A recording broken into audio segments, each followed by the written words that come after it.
introduction like that. Things can only be good for the next hour. I would like to actually just start with a show of hands. How many in the room have tried to feel like this? Yeah? Yeah, hands are creeping up. Yeah. No matter how you work with people, or even if you don't work a lot with people, but just in your own personal lives, most of us have probably tried to come across people who are extremely good at making plans, but then when it comes to actually following through on those plans with actual action, it kind of seems to not really happen. Or the types that are always busy, that constantly have too much to do, but they also seem to get distracted by pretty much anything and everything. People who may have a conflict between what they want to do and what they ought to do. Now, from an mBraining perspective, we would say that these are all aspects in which it can manifest itself if we are not in a balanced state with our three brains, if our intelligences are not all working in the same direction. Now, I mentioned intelligences, but as you see here, no problem at all. As you see from the book cover, it says mBraining. The M stands for multiple, in other words, multiple brains. And the background of mBraining is what I'm going to be sharing with you here today, and we're also going to look a bit at what the techniques of mBraining are, how we can use it. mBraining is a field that was born out of two very curious minds in Australia that sifted through 6,000 different neuroscientific articles. And as part of those 6,000 articles, they came across science articles that showed that the heart and the gut actually have neural networks that are so complex and so adaptive that the neuroscientists had actually labeled them as brains. So in other words, neuroscience is telling us in the last 15 to 18 years that we don't just have a brain up here, we also have a brain in our heart, and we also have a brain in our gut. What Grant Soosalu and Marvin did when they discovered this was that they said, well, okay, if these scientists are telling us that we have a brain in our heart and in our gut, then what do they actually do? How can we actually practically use this knowledge to make better decisions, to lead lives with more wisdom, with more happiness, with more fulfillment? And so they embarked on a journey of 5 years of lots of research, where they created different models and they tested the models in real life, and they reached to a point where they could determine, well, how is it that we actually use our different multiple intelligences to make decisions? And that is what they summarized in the book that came out in 2012. Now, before we dive more into mBraining, I'm just going to give you a short introduction about myself, to those of you who don't know me. As Karn already said, I have both guts, heart, and head. But first and foremost, I am the mom of two pancake-loving boys, Kian and Felix. I am half American and half Danish. To those of you who were here at the Congress yesterday, you may have come across my father, Stephen Acuff, who had a talk about health and mind. I grew up in Sweden, mostly, but I also lived in Germany, and I've also lived in China. Oh yeah, and the UK as well, and a little while in France. That means that I'm culturally completely confused, and sometimes I also get confused with my languages. So if I say something over the next hour that sounds a little bit odd, then that's the reason. From an education point of view, I have an MBA in management, and I've been working with business management since the early 2000s. What I realized as I was working more and more with small and medium-sized businesses was that there was a very strong link between personal development and business development. So I became more and more interested in business coaching and how to work with individuals at the top of a company to lift the entire organization. So I started off by joining the biggest business coaching company in the world called Action Coach, and from there I moved on and eventually found mBIT, which is the short version of mBraining. mBIT stands for Multiple Brain Integration Techniques. That's not something you need to remember, but that is the phrase that we use for shortening it. I'm an mBIT master coach. I'm an mBIT trainer, which means I teach people the mBIT techniques so that they can use it and work with people. And I've learned mBIT directly from Soosalu, one of the co-creators of mBIT. Today, I split my time 50-50. Half of my time, I'm the managing director of an IT company here in Europe. And the other half of my time, I run my own coaching and consultancy company called Clover 4, where I run mBIT courses, I do talks like this, and I do business coaching and consultancy with companies around Europe. Then, when I have free time, I write kids' books. When my oldest son was diagnosed with autism, I tried to find children's books that would help me explain autism to him in a way that made him feel like he had a greater self-understanding, but also in a way that would empower him. And I just simply could not find it. The only material I could find had a very big focus on all the things that he could not do, and there was very little focus on what he could do. So as any good entrepreneur, I decided to write my own books instead. These have turned into the best-selling children's books on autism in Europe, and they're today in over 6,000 schools and families around the world. I'm also the author of the only children's book written about mBraining, which is called The Secret of the Strongest Kids in the World. And towards the end of this session, I'm going to share a little excerpt with you because it's a very simple and summarized way of sharing mBIT. But enough about me. Back to our three intelligences. This is a cartoon by the cartoonist The Awkward Yeti, and he does most of his cartoons about the head, heart, and gut, and them having conversations with each other. And this pretty much summarizes what we talk about in mBIT. We've got the head brain over there saying that I've developed a comprehensive pro and con list to help with our decision. I think this is the clear choice. Then we've got the gut brain saying, no, something is telling me this one is better. And the heart is saying, something, I'm sold. mBraining, as I mentioned, started from a foundation of neuroscience and has then from there grown into a suite of coaching techniques. But they didn't only look at neuroscience, they looked at a number of other fields. One of them was NLP, looking at how we use and reference these intelligences in the language, in our everyday expressions. They looked at cognitive linguistics, how we speak to ourselves. They looked at esoteric studies from all over the world, looking at ancient wisdom traditions, spiritual traditions all around the world, where for thousands of years we've been talking about three intelligences and how powerful as human beings we become if we can get all three to speak the same language and to want the same thing. This is actually knowledge that we've had for thousands of years. It's just that science has now finally caught up. And so that's why mBraining is sometimes described as a field where ancient wisdom and neuroscience meet each other. They also looked at surgical evidence, pathological evidence, embryological development. They looked at a number of different fields, and based on all of that, they pulled together some models, which they then went out into the world and tested on real people, refined these models, and from that distilled some coaching techniques and coaching models that can be used to tap into the intelligence of the heart, the intelligence of the gut, and most importantly, to get all three of them to be aligned and want the same thing and walk in the same direction. So let's for a second take a look at the head. The head has approximately 85 billion neurons, and from an mBIT perspective, we say, well, the head is where we do our cognitive perception. The head is where we have our eyes, we have our nose, our mouth, our ears. We take in a lot of impressions from the world around us through our head. So this is where we do our cognitive perception, and then we think and make meaning out of those impressions that we get from the world around us. It's also where our creativity lives.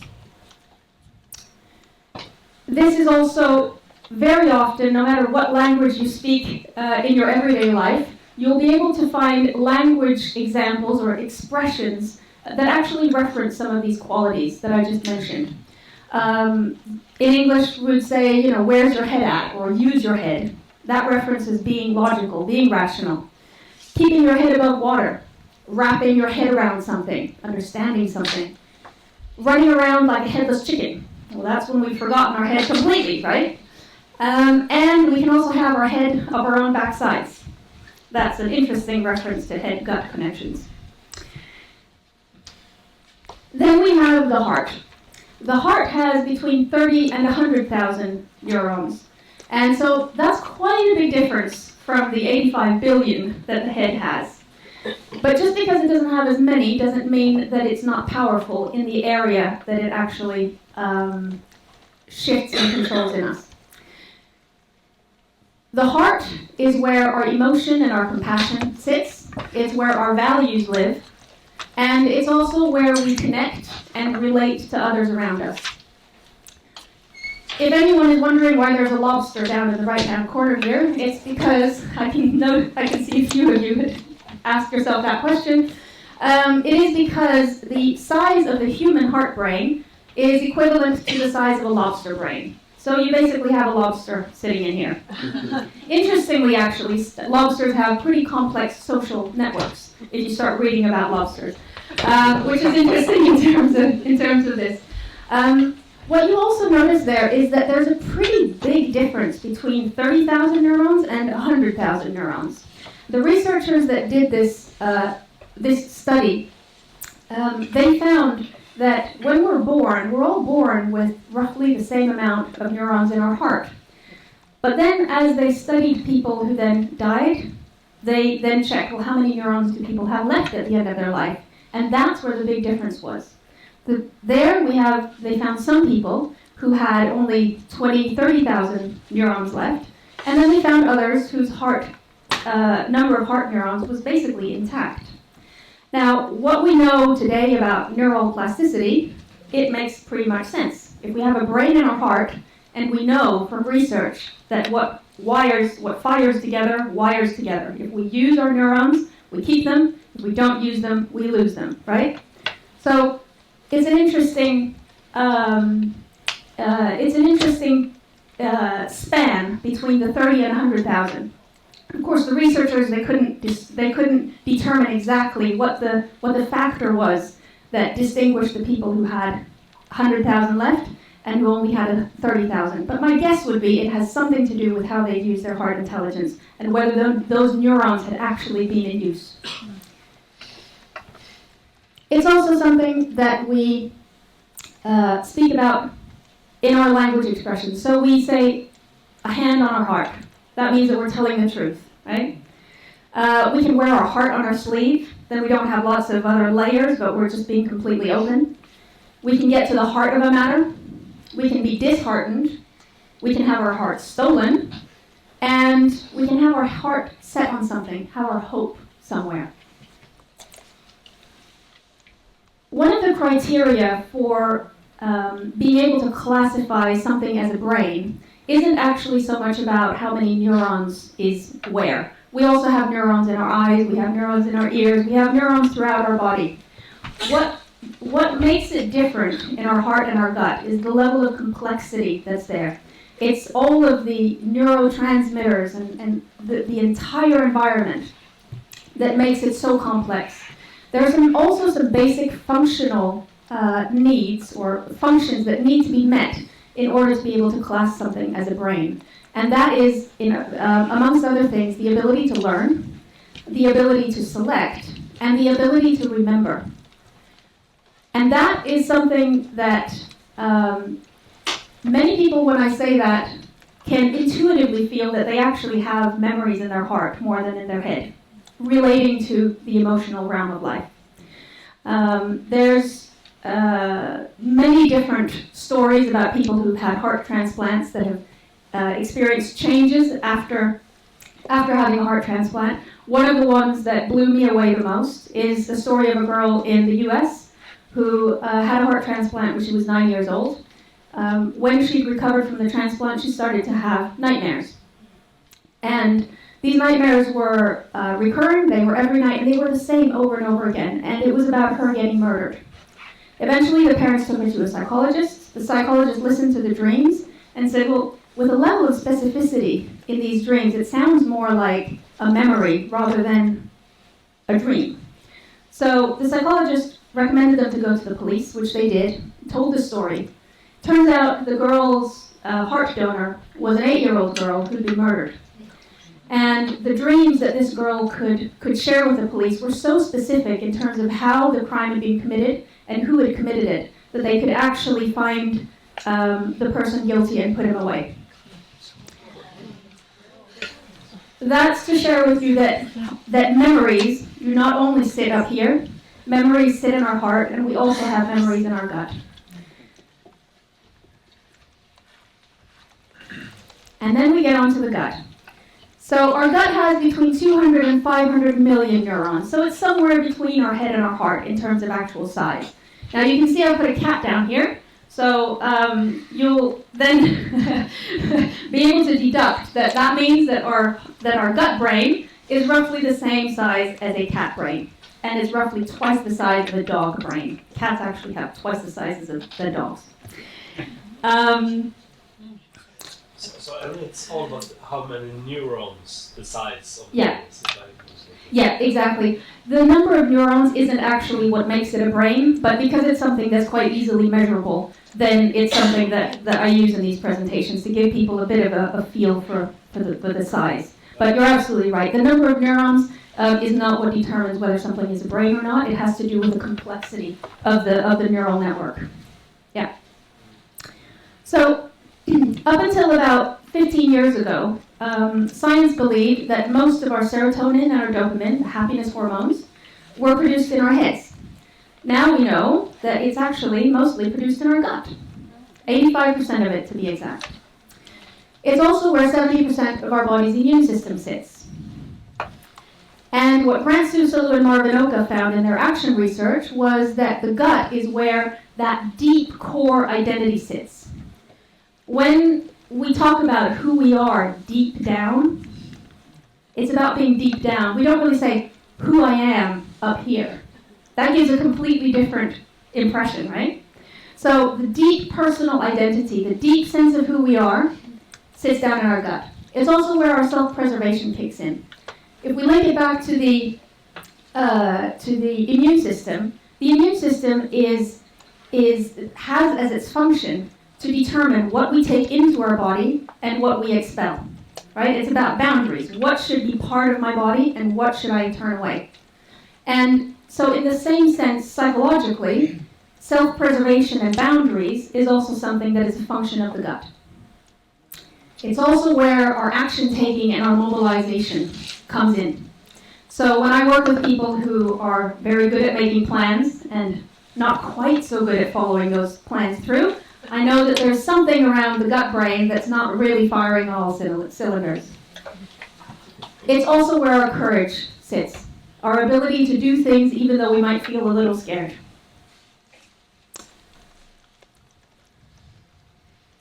Now, one of the things that Soosalu and Marvin spent a lot of time looking at when they were developing the mBraining techniques was, well, what is the language that these intelligences speak? We've just mentioned some of the language expressions, and here are some for the gut. You know, we have the guts to do something. Again, that's about courage and taking action. Something can be hard to swallow. Yeah? We might need some time to digest something. That's also a function of the gut. We can be gutted. We can have a gut feeling. We can have butterflies in our stomach too.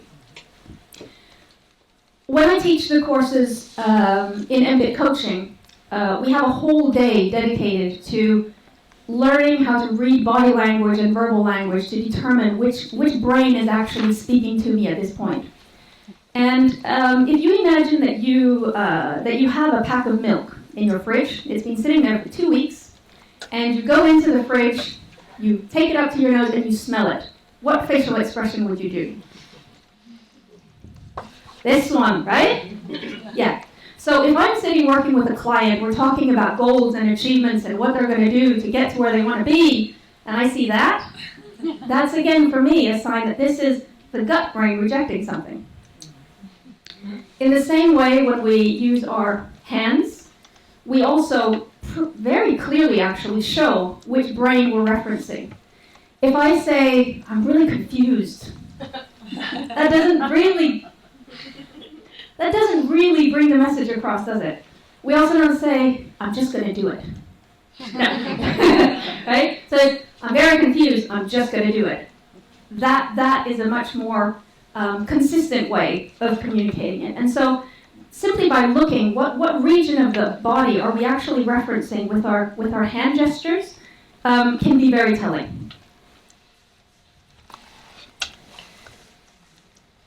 So at this point, I'd like to do a little exercise. And this isn't an exercise where you're going to work with anyone else. This is just an exercise for yourself. I'd like you to, first of all, think of someone that you love. It doesn't matter if it's a spouse or a child or a friend or a parent or a pet, but someone who evokes strong emotions in you. And then close your eyes and just connect to that feeling for a second. And once you've connected to the feeling, I'd like you to put your hands on your heart and then keep thinking of that person, the one that you love.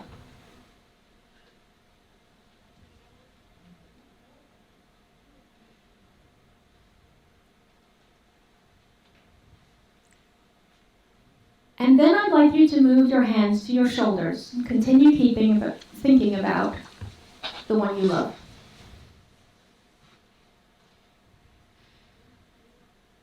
And then when you're ready, you can open your eyes and look at me again. How many people experience that when they had their hands on their heart, the feeling felt a bit stronger than when they had it on their shoulders? Yeah? Yeah, most of the room. That's what most people experience. And what we work with in mBIT coaching is basically learning techniques to amplify these signals. Our heart speaks to us and our gut speaks to us, but how can we amplify those in order to hear the signals and the communication clearer? Once it's clearer, we can also then work with it in a better way. So what we just used was touch. That's one way of amplifying the experience and the communication. Another one can be music, for example.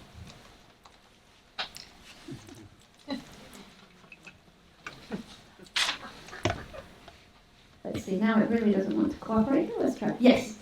So, I just told you some qualities that we say are a function of the head brain, the heart brain, the gut brain. And usually when I get to that point of explaining mBraining, I usually get the question, well, Christel, are you seriously telling me that everything around my emotions sits in my heart? Because I've read about parts of my head that relate to emotion and processing emotion. So the answer to that is absolutely no. We are a complex whole, and the way that we work with these prime functions, as we call it, of each intelligence in mBIT is, let me see, there. So for the head brain, it's cognitive perception, thinking, making meaning, creativity. For the heart brain, it's emotion, compassion, values, connections to other people, relationships. And then for the gut brain, it's identity, self-preservation, action-taking, and courage. The way that we work with these different qualities and why we say that these sort of are a function of one of the specific brains can be likened to a grandfather clock. Now, a grandfather clock has many different wheels that turn into each other in order to make the whole clock go around.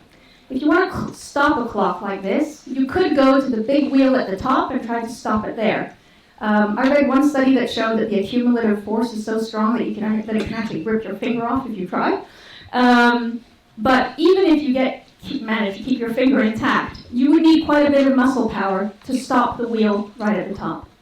But if you go to the little wheel at the bottom where everything starts, it's enough to just place your finger on it and the whole clock will stop. And that's how we work with these different prime functions in mBIT coaching.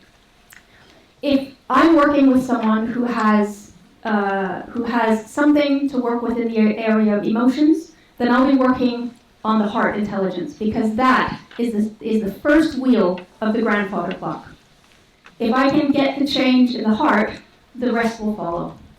If I'm working with someone who has issues with boundaries, then it's the gut brain that will be that little wheel at the start that I can tap and then get working in a different way. Another way of seeing this is that we have these three intelligences where the heart and the head diverge and meet, we are able to relate. Where the heart and the gut converge, that's where we feel a strong sense of conviction.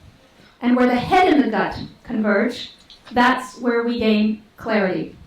And what we work with in mBIT coaching is the red dot right in the middle, getting all these to come together and work together in order to help people make better decisions, lead wiser lives.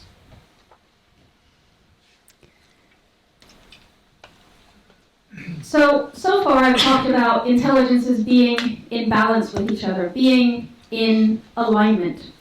But most people who come to me are not there when they come to me. Otherwise, they probably wouldn't have called me in the first place. So here we have a head brain saying, imagine the things we could do if only we had a little more confidence. And the heart says, let me go and maybe we'll get to find out. These can be the types of conflicts that we can have between our different intelligences that can hinder us from reaching what we want to be reaching. So at this point, I'd like you to pair up 2 and 2, and we're going to do a little exercise. For this exercise, I'd like you to tell your partner, just briefly for a minute or two, about a decision that you've taken at some point that felt like a difficult decision. Something that you pondered and worked over quite a lot. And then when you've told your partner, then you reverse and the other person tells you. Those of you who are listening to the story, I'd like you to listen both to the verbal language of what's being said, but also just look at the hand gestures and see what can you relate from these different three intelligences was going on with a person when they were pondering this. Was it up here? Was it down there? Was it a little bit of everything? Yeah? So we'll take 2-3 minutes for that exercise, so try to keep it short. And I hope you can all pair up 2 and 2.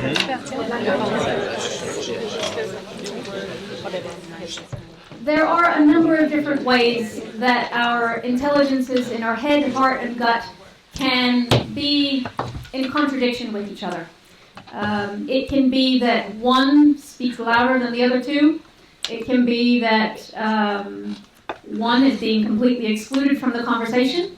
I sometimes experience that when I work with executive level managers. Some of them have learned that gut and head is how you take decisions, but the heart you should just cut off from the start. It's better to not even go there. I actually was coaching one person a while ago who was an executive, and we were talking about the value of heart in leadership. And he said, I tried it once, it didn't work.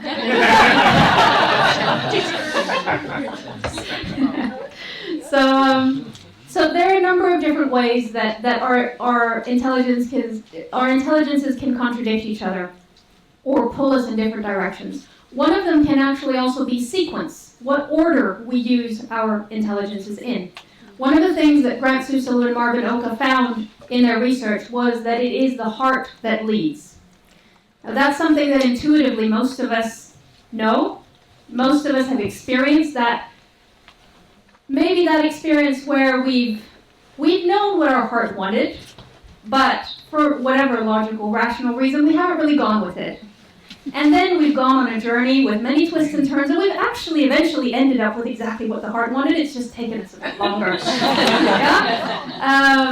So this is something that we work with actively as a positive force for change in mBIT coaching.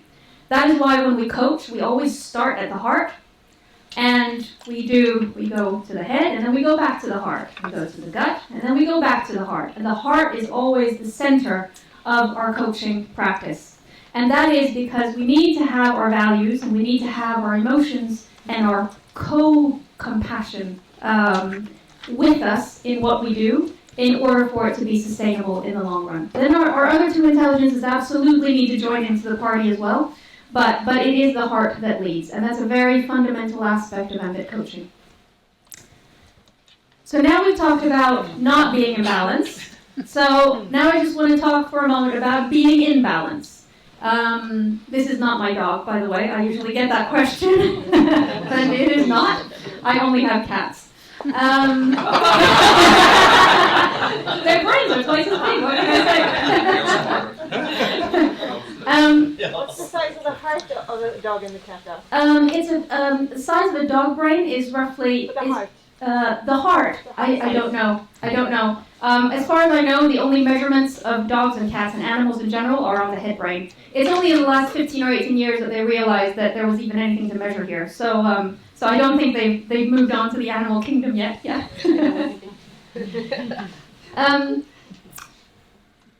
How do we work with balance in mBIT coaching? Well, the foundation of an mBIT coaching session is what we call balanced breathing. Now, I know that there are several other speakers here at the Congress that have also spoken about breathing, and you're going to hear it from me again. What we work with in mBIT coaching is balanced breathing.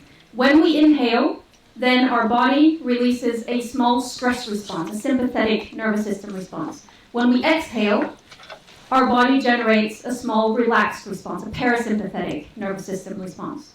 So by balancing the inhale with the exhale, we can reach autonomic balance. And autonomic balance is the foundation of mBIT coaching.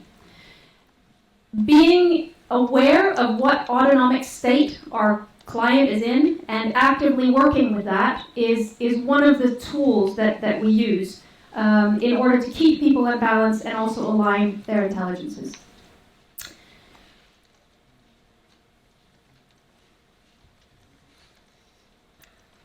When we are in that balanced state of being calm but also alert, then we will typically display behaviors like this. We will be relaxed and calm. We'll have willpower. We'll be able to take action. We'll have general well-being. We'll be able to feel love. We'll be able to trust. We'll be able to feel joy and hope. If we're a bit stressed out, though, if we're in a sympathetic dominant mode, so the stress hormones are the ones that are dominating our system, then those qualities can turn into things like anxiety, compulsion, impulsiveness, self-harm, hate, distrust, manic hysteria, and desperation. If, on the other hand, we're in a too relaxed state, we're sort of almost lethargic, in a parasympathetic dominant state, those same balanced qualities can turn into depression, being very rooted in our habits and not wanting to let go of them. Almost being like in a hibernating state, that we're very worried about self-preservation, very defensive. We can also feel feelings of indifference. The trust can turn into blind trust. Joy can turn into sadness and sorrow, and hope can turn into despair. The qualities at the top relate to the gut brain, and the qualities at the bottom relate to the heart brain. And this is something that we also use actively in mBIT coaching, and this is something that as mBraining was being developed, a lot of time was put into mapping these different behaviors out, and first of all linking them to which intelligence they relate to, but then also looking at which autonomic state do they relate to.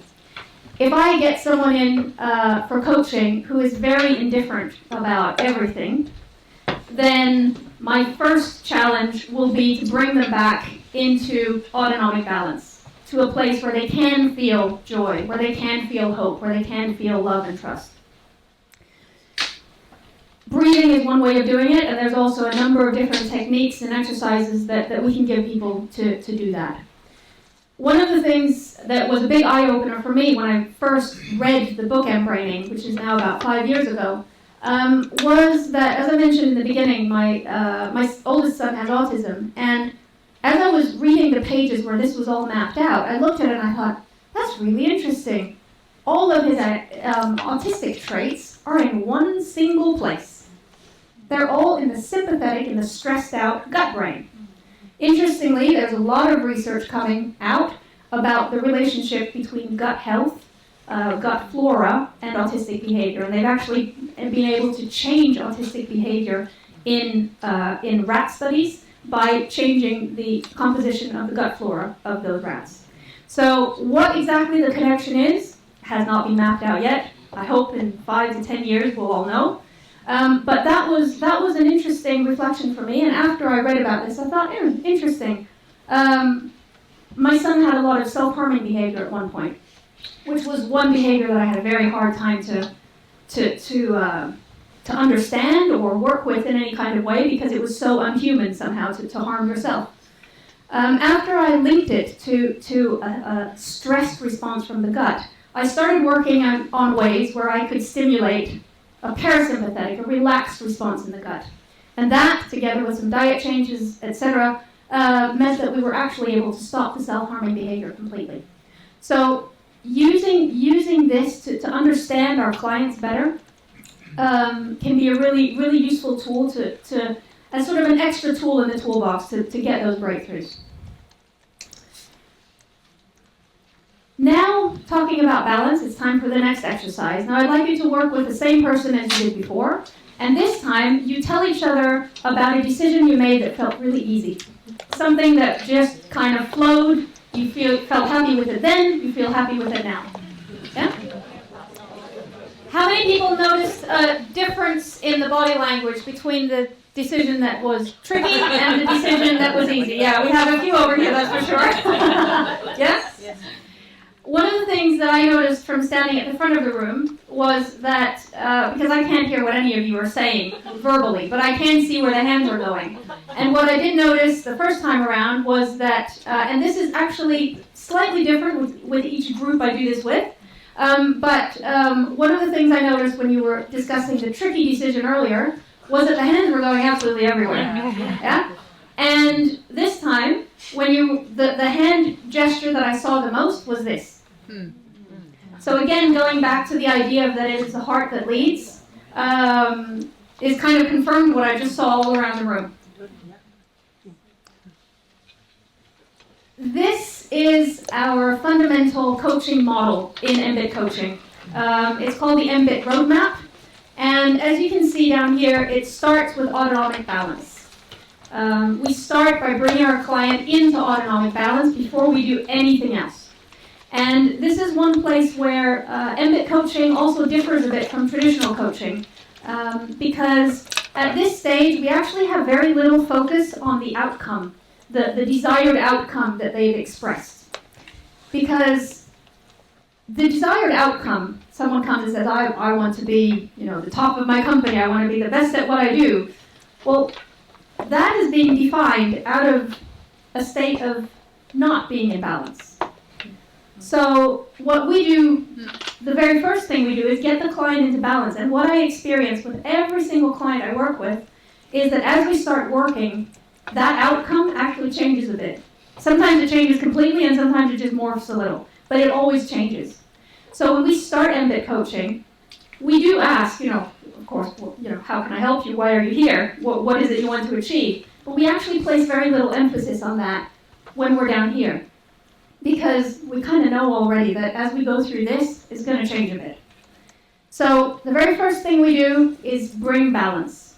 All good decisions start from a place of balance, which is also why if I have a client who cries in a session, I don't keep working on anything up here.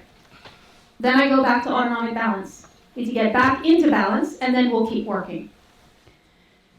The first stage is that we check in with each intelligence to see if there is communication, and if so, what's the brain telling us? What is the communication that each of these intelligences has about the topic that we're working on? After that, we go into the congruence phase, which is about bringing them into alignment with each other, getting them to all walk in the same direction and want the same things. And then once we've done that, then we can get our client to a place where they can be operating from what we call a state of highest expressions, which is when our intelligences, when we are in balance, our intelligences are all moving in the same direction, and our head intelligence can operate from a point of creativity. Our heart can operate from compassion, and our gut can operate from courage. Bringing all those three elements together is then how we can help our clients live wiser lives.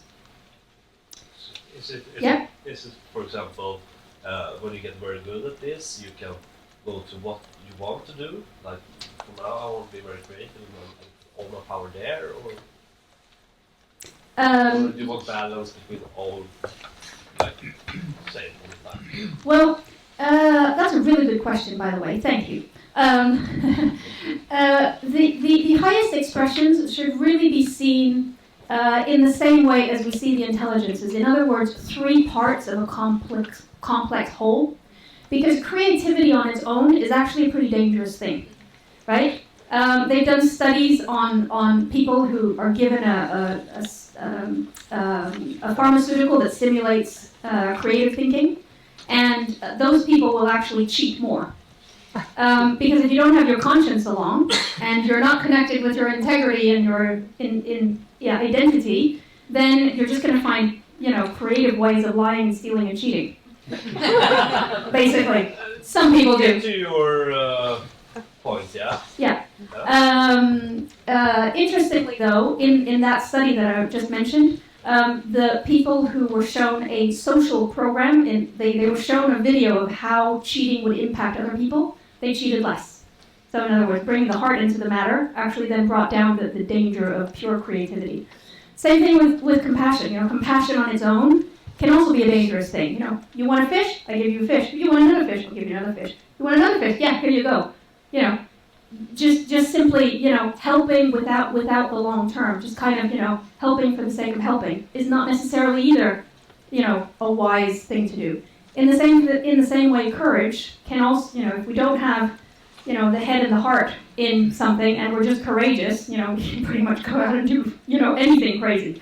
So, so if someone feels like they don't have enough creativity, then that's something that you could work with in the mBIT model. But in terms of leading a wiser life and getting it all into balance, we'd say that you need all three. Yeah. So this is the basic model, and at this point, I wanted to share with you a few pages from the mBraining kids book that I've written, because I think it gives a really simple and straightforward summary of what it is that we're actually talking about here. Turn your attention to your body and ask yourself deep inside what it wants to tell you. I promise it will not hide. Oh, now it's there. Put your hand on your heart and feel what it wants to say. If you are feeling lost, your heart will always know the way. Then put your hand on your belly and listen to this part of you. It might surprise you how much wisdom your belly can get through. There's one thing you need to know about how the heart and belly speak, because if you listen for words, you won't hear a squeak. These parts of you might speak in a feeling or picture or color. Just because they don't use words doesn't make their message any smaller. As you go around your body, you will feel it tell you things, and this is the best place for your choices to spring. You see, this is how we feel strong in the choices that we face. So as you go around your body, ask these questions in your own pace. Does my heart feel happy? Does it love this new idea? Does my head understand it when it's whispered in my ear? Does my belly feel safe? Does it feel strong and free? Does it feel like this choice is truly deeply me? If your heart, head, and belly all agree on what is true, then you will feel strong and safe and know exactly what to do. But if they don't agree, or if you ever feel in doubt, you might feel like this is what they're trying to shout out. My heart doesn't love it. My head can't understand. My belly feels scared, and this isn't what I planned. There's just something about this that doesn't feel right. And if I choose to do this, I won't feel strong and bright. If this is how you feel, then don't go anywhere. Stay where you are and give yourself lots and lots of care. Just keep listening until you find a choice that's right for you. It might take a little longer, but you'll feel like you just grew. I hope that gives you a basic understanding of what the approach of mBIT coaching is all about. We've got a few minutes left before I need to leave the room for the next group to come in. So if anyone has any questions, you're welcome to ask them now. And otherwise, I'm also going to be around here for a few more hours, so you're welcome to come and find me. Yeah? I just want to start with its the inheritances. Yeah. Isn't it so that when the child is conceived, it's one cell and becomes two? Yeah. And then there's something about the 12, and then they form 3 layers. Yeah. There's the endocrine and meso and ecto. Yeah. That I think relates to those 3 intelligences. Yeah. So it's there in the first instance. Yeah, and also when we look at Can't hear it. she was referencing embryological development and how an embryo starts developing in 3 layers. Those 3 layers then turn into a plate, which turns into a tube, and the tube then starts to grow. And from the beginning, basically, we're an intestine. We are a tube. Then that tube grows, and there's a little knot tied on it, and that knot turns into the heart. And then it grows further, and there's a little knot, which then turns into our head. So from an embryological perspective, and also when we look at an evolutionary perspective, when we look at, what were the earliest creatures on Earth, well, they were basically an intestine with a mouth at the beginning and an anus at the end. Yeah? So both from an embryological perspective and an evolutionary perspective, the gut is the one that comes first, and that has those more primal, basic instinctive qualities and the deep identity. And then comes the heart, and finally comes the head. Yeah. I think you were next. Yeah. How do you do it when you're talking with somebody that doesn't use their hands? I've actually never worked with anyone who does. Sometimes people are a bit slow to actually, start using gestures. But I find that body language is actually the one that I look at the most. Apart from hand gestures, I showed you the wrinkled nose. There's also several others that you can use to pick up on what's going on. For example, the sense of smell is very connected to the heart. Sense of taste is very connected to the gut. So there are lots of different ways you can pick up. But what I find is the longer I do mBIT coaching, the less I actually listen to the words that people tell me. And a few of you in the room took a course with me to become mBIT coaches a few weeks ago. And what you would have noticed there was I got a couple of questions about, when she said that and that, how did you perceive that? I said, actually, I wasn't listening so much to that because I was looking at what's going on, So, yeah. And that sounds like emotional intelligence. I read some about it now. Is this very related to your field? Emotional intelligence is like an umbrella term used for a lot of different techniques and research and stuff. But my experience with emotional intelligence and the stuff I've read and taken courses in is very related to the heart brain and the head brain. I haven't seen so much about the gut in emotional intelligence literature. There may be some that I'm not aware of. But yeah, it absolutely plays into this. Yeah. Yeah. When you're in the stage of establishing the autonomic balance, do you also talk about physical health? Do you also talk about food, diets? Absolutely. Yeah. Did everyone hear that question? No. The question was, if I work with someone and I speak about autonomic balance, do I then also look at things like food and physical health? And the answer is absolutely yes. If anyone goes on to read the book mBraining, there's quite a lot in there about research that has shown that different physical changes in the body have a psychological effect. So, for example, IBS, irritable bowel syndrome, gastric banding, open heart surgery. There are some common themes about what people experience psychologically after something like that. And so I had someone come into my coaching practice with IBS, and knowing what the psychological impact of that can be, I said that I was very happy to work with her, but only if she was also working with a nutritionist at the same time, to then make sure that she was tackling both the physical side and the sort of more mental coaching side. Because without addressing the physical, there's only so far I can get her with the mental. Yeah. Yeah, go ahead. Yeah, thank you. I think it was brilliant and beautiful and very clearly presented. And we're finally discovering these three brains. But as the gut and the skin is connected, I think, I'm sensing, now I'm just sort of intuitive sense that the skin has something that is more than the brain. There's sort of an awareness, and I think we need to start studying blind people because they have a skin awareness that we don't train. Yeah. And I think by using the skin awareness, we can move it to the next level. It's just a. It's a very interesting reflection. I agree. Blind people are very interesting to learn from in terms of how we use our senses. If anyone has tried the experience of dining in the dark, where you eat dinner in complete pitch dark rooms, you'll notice that your senses change when you can't see anything. But it's really interesting that you mentioned the skin, because what I've spoken about today is the basic foundational mBIT model. This model is based in what neuroscience knows today. But this book was published in 2012, and these two gentlemen are not exactly people who sit back and roll their thumbs and watch TV then for the rest of their lives. So they have gone on and looked at, well, what do we think the next brains are going to be that neuroscience is going to find? And so they then put together material that relates to that, and that's what you then study to become a master coach, which is the course I've also taken.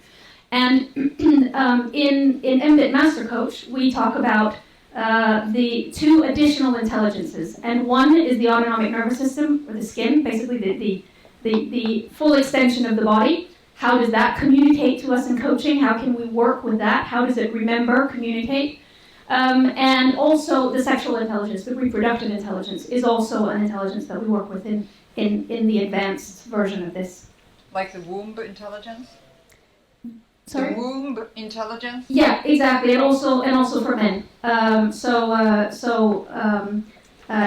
what I notice in my coaching practice is if someone is working on something related to willpower and action taking, and I ask them to put their hands on their belly, then they'll put it here. Yeah.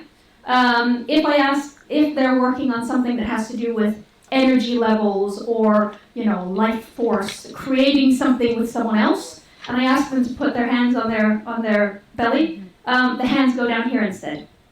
And in the more advanced version of this, we distinguish between the gut and then the reproductive intelligence, the sex brain, whatever you want to call it, down here. Yeah. Yeah. Probably in a couple of decades we will find out that the Chinese with the 5-element system were completely right. It just took us millions of years to find it out that neuroscience can prove it. Exactly. And as I said in the beginning, mBraining is often referred to as a discipline where neuroscience and ancient wisdom traditions meet. Quite often I get the question, well, for example, with Chinese medicine and 5 elements, why don't you have the 5 elements theory in there? Why don't you have, Ayurvedic practices in there? And the answer to that is that what Grant Soosalu and Marvin have chosen to put into this is what is scientifically validated today, and then that's going to change over time. But the reason why it was called mBraining and not, say, triple braining was precisely because they could see that this isn't the end. This is purely just the beginning. Yeah. Fascinating. Yeah. Now I'm just going to check the time. Yep, we are out of time. So thank you very much.